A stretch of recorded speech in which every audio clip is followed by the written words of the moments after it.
Lately, I've been talking about some heavy topics over on Reality Squad, so I needed to escape for a minute, and I thought, what better time for a Sarah Spills video? I've been doom scrolling TikTok as one is wont to do in their downtime, but believe me, I've seen the absurd restock videos, the pack my Stanley with me, and all the other TikTok trends that give us FOMO. But the other day, as I was in the throes of planning my daughter's 6th birthday party, I came across this video, restock my 11-year-old's vanity with me, and I kind of had a mentee be. I'm not gonna lie, I spiraled a little bit because these kids are not growing up how us millennials did. I was already in a bit of an existential crisis, like, am I a bad mom when I was planning my daughter's birthday? And now I'm on TikTok asking myself, am I a bad mom? Or maybe I'm just poor? How do I walk that delicate balance in parenting with making sure my kid isn't spoiled or deprived? We have a lot to talk about. Let's get into today's video.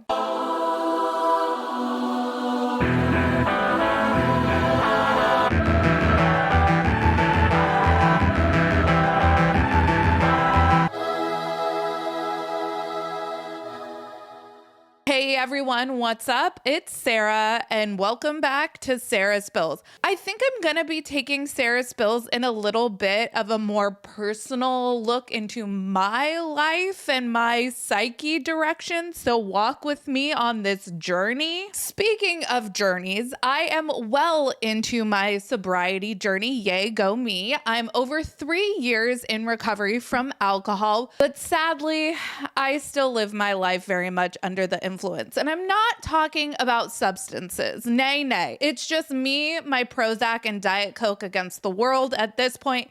But when I say that I live life under the influence, I mean that I am very easily influenced by advertisements. I am every advertiser's dream audience.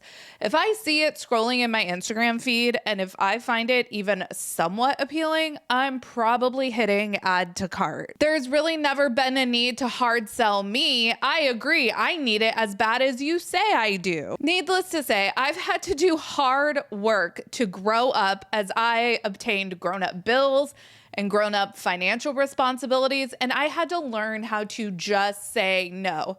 And I see all of these content creators on YouTube that rail against these seemingly absurd TikTok trends like fridgescaping or these mega restocks or people committing assaults to get the latest Stanleys.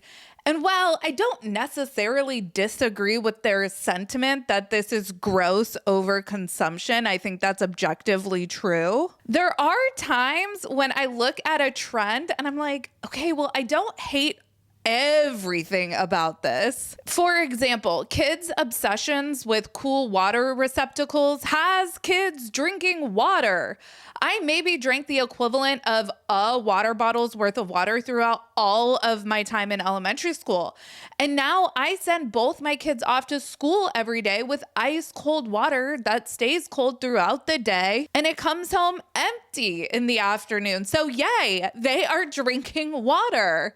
That is a parent win in my opinion. Of course, you need to teach the lesson of quality over quantity, but parents, if you can potty train, you can certainly teach your kids the attitude of gratitude. Another TikTok trend that I don't necessarily all the way hate is girls, preteens taking care of their skin. Now, has it gone way too far with 10-year-olds spending hundreds of dollars on like anti-aging regimens at Sephora? Yes. Apparently, we just can't have nice things, but a kid-friendly face wash and sunscreen is a healthy habit to get into, in my opinion. I grew up in Southern California in the 90s where we were lathering ourselves up in tanning oil and sun-in.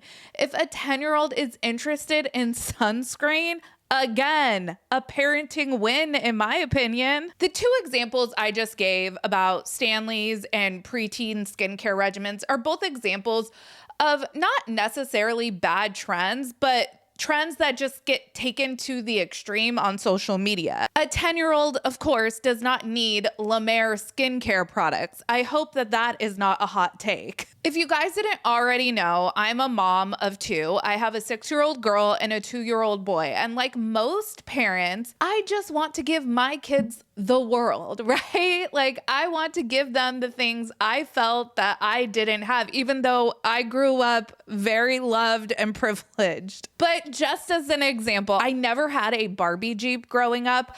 I don't know. I'd have to ask my mom. I don't know if my parents ever knew that I really, really wanted a Barbie Jeep, but at any rate, I never got one. When my daughter turned 3, I told my husband, we are getting her a Barbie Jeep. I give my backstory on being easily influenced by advertisements to give you guys the picture that I deal with a lot of mom guilt if I feel like I can't give my kids the things that I see other kids having. That's something that I really struggle with. My daughter just had her 6th birthday, and my husband had to actively tell me to rein it in. It was a pool party after all, he says. The kids are going to be in the water all day. They are not going to be super focused on the decor. And you want to know what ended up being the biggest hit of the party amongst parents? I mean, besides the cake, which was a huge hit, it was the fact that at the last minute, I decided to buy a bunch of extra sunscreen so that if someone forgot or ran out, I had them covered. Parents were very appreciative. I don't know about you guys, but especially parents of girls, I worry about my daughter growing up in this day and age. TikTok trends, the internet, and just feeling like you don't have enough or that you don't have what other kids your age have.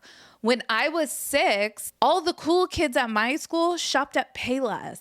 Payless doesn't even exist anymore, and that's a damn shame. But I didn't grow up on the internet where I could see what was trending with kids all over the world. Trends were limited to what was cool at my little elementary school. At my school, we had to wear uniforms, so even that was super limited as far as self-expressions and trends go. And at my school, I guess my parents got lucky because Payless was cool. Not so lucky for us parents these days are these trends that even I, who I consider myself pretty accepting of even these seemingly absurd TikTok trends, say are a bridge too far. I'm talking about preteen Vanity Restocks that there is no way I could ever afford for my kid. Let us take a look at this one that came up in my For You page that absolutely had me gobsmacked.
This looks like a department store. I mean, all of those fragrances and makeup with brands like YSL Tarp Shape Tape in all of the various shades that they offer. Like, is this 11-year-old actually a professional makeup artist? Like, this is thousands of dollars worth of product. I'm so glad I opened up the comment section because my shock was a shared reaction, and that actually helped my anxiety come down a little bit. Someone said, so thankful I had an actual childhood. Another said, her vanity cost more than my house. And then the one that actually broke my heart said, my mom could never. And that's where all my guilt comes in. Because yeah, that's what my daughter would be saying if this 11-year-old went to her school, because her mom, me, could never and would never. This clip almost had me feeling like this was a troll, because I just don't believe any 11-year-old has this much makeup. I mean, I've never seen an elementary school student in full glam like this, not even on picture day. But this wasn't just an isolated video. There were many more like this. You can actually search "restock my daughter's vanity" and it will pull up a whole slew of content. Now, there are those TikToks out there that are much more reasonable with restock vanities with products like lip smackers, but there were still a ton more with over-the-top, high-end products for preteens. Let's restock my daughter's new vanity. Do you see all of this? This is exactly why she needed a new one, because her old one was tiny. We were running out of space. The new vanity is like 10 times bigger than the old one, literally, and it has room for all of her skincare and body care, which is kind of something that she loves the most. She wanted everything out on display, so one, she could remember to use it, but two, it's like really colorful and girly and pretty, and that's what she likes to look at. So stay tuned for part 2 to see how we organized all of her makeup. That tub of Sol de Janeiro Bum Bum Cream is $50. I know this because I buy it for myself. And it's a firming lotion. What does an 11 or 12 or 9-year-old need with a firming lotion? So that's $50 on just one item in this vanity. And this TikTok was only part 1. Here's a 9-year-old vanity restock. And 9 years old is not too much older than where my daughter is at 6.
I'm noticing a lot of Sol de Janeiro products in all of these Vanity Restock videos. Are they a sponsor or something?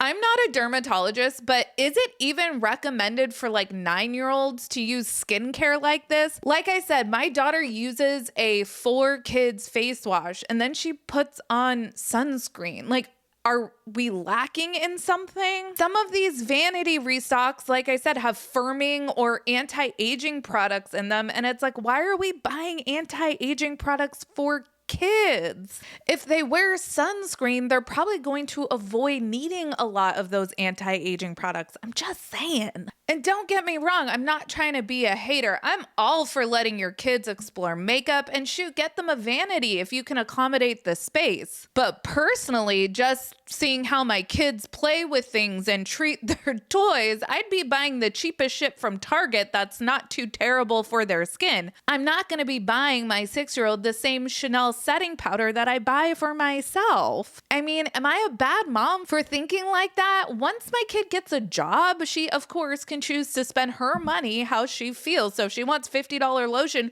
or setting powder, and good on her. But I need to make sure that my kid can do things like math and read. So can drugstore cosmetics be okay for now? You guys tell me, are 9, 10, 11-year-olds really using luxury high-end products out in the real world? Or are some TikTokers just taking this trend to the extreme, just like TikTok is known to do? Let me know your thoughts down in the comments. As always, make sure you like this video and subscribe to this channel. Check out my main channel, Reality Squad, and my podcast, Mostly Harmless. Links for both of those will be in the description of this video. You can follow me on all the socials like Instagram, X, Threads, and TikTok at Reality Squad, and I will catch you guys in the next video. Take care. Have a good one. Much love.